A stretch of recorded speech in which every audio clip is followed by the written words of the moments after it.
नमस्कार, तपाईँ यति बेला जनबोली अनलाइन टेलिभिजनबाट कार्यक्रम खास खुलासा हेर्दै हुनुहुन्छ। हामीले यस कार्यक्रम मार्फत सबैको चासो र चिन्ताका विषयमा चर्चा गर्ने गर्छौँ। आज नेपाल राष्ट्रको गौरवशाली सङ्गठनहरूमध्ये सबैभन्दा पुरानो संस्था नेपाली सेनाका बारेमा हामी चर्चा गर्छौँ। नेपालको इतिहाससँगै नेपाली सेनाको इतिहास थालनी भएको पाइन्छ। यसको आफ्नै विशेषताहरू छन्। समय सापेक्ष यो सङ्गठनले आफूलाई परिवर्तन र परिमार्जित गरी आज नेपाली सेना बन्न पुगेको छ। यो संस्थाले इतिहासको थालनीदेखि आजसम्म सरकारको आदेश पालना गरी राष्ट्रप्रति लगनशील, वफादार, राष्ट्रभक्त र कर्तव्यपरायण भई उच्चतम कीर्ति र यश कमाएको छ।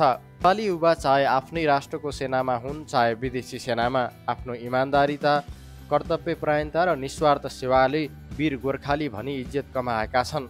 कुनै समयको युद्धमा नेपाली सेना आयो गोर्खाली भनी अगाडि बढ्दा कुन चाहिँ शत्रुको मुटु कम्पन नगरेको होला। यही हो नेपाली सैनिक इतिहासको वास्तविकता र गौरव।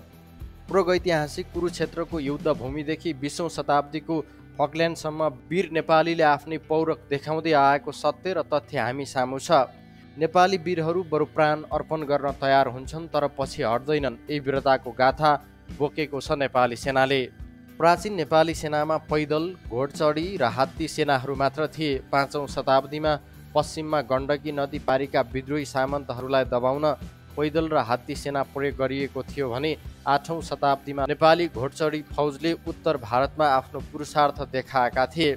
गोर्खाका राजा पृथ्वीनारायण शाहको नेतृत्वमा नेपाल एकीकरण गर्ने अभियान सुरु गरेपछि स्थायी सेनाको आवश्यकता महसुस भयो। त्यसैले पृथ्वीनारायण शाहले सन् 1819मा 5 कम्पनीहरू श्रीनाथ, पुरानो गोर्खा, कालीबक्स, बर्दिवान र सपुज स्थापना गरे। यो कार्य नेपालको सैनिक इतिहासमा विभिन्न पक्षबाट कोसेढुङ्गा भएको प्रमाणित भएको छ।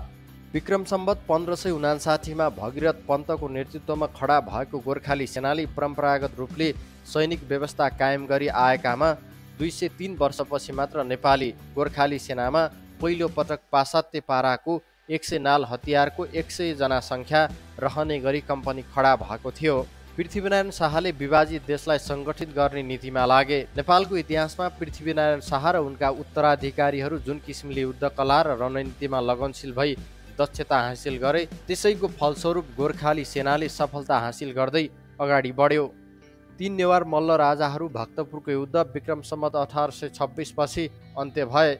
शाह राजाहरूले पराजित क्षेत्रका युवाहरूलाई पनि आफ्नो सेनामा संलग्न गराए। यही अवधिमा नेपाली सेनाले गुर्गिन खाँ र क्याप्टेन किनलक नेपाल तिब्बत चीन युद्धमा आक्रमणकारी विदेशी सेनाहरूलाई नराम्रोसँग पराजय गर्न सफल भए। त्यस्तै वीरता, साहस र सफलता हासिल गर्दै नेपाली सेना अगाडि बढ्दै गयो।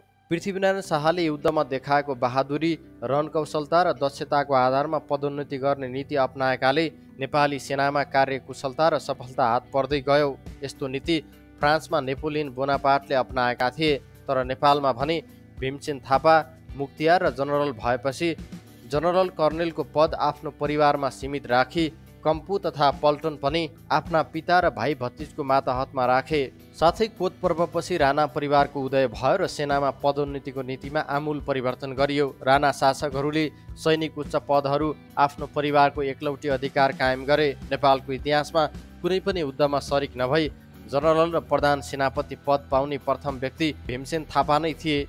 Prime minister and commander in chief हुने व्यक्ति माधवर सिंह थापा थिए। यही क्रमलाई राणाहरूले अनुकरण गरे। यही कारण पछि नेपाली सेनामा समानुपातिक विकास हुन सकेन।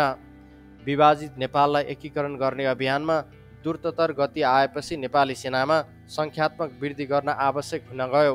पृथ्वीनारायण शाहले 5 कम्पनी स्थापना गरेपछि निरन्तर रूपमा विक्रम सम्वत 1871 देखि 73 को कम्पनी सरकारसँगको युद्धसम्म सेनाको सङ्ख्या बढाउँदै गयो। विशेष गरी 24 र 22 राज्यहरूलाई विजय गर्न बृहत तयारी गर्न थालियो।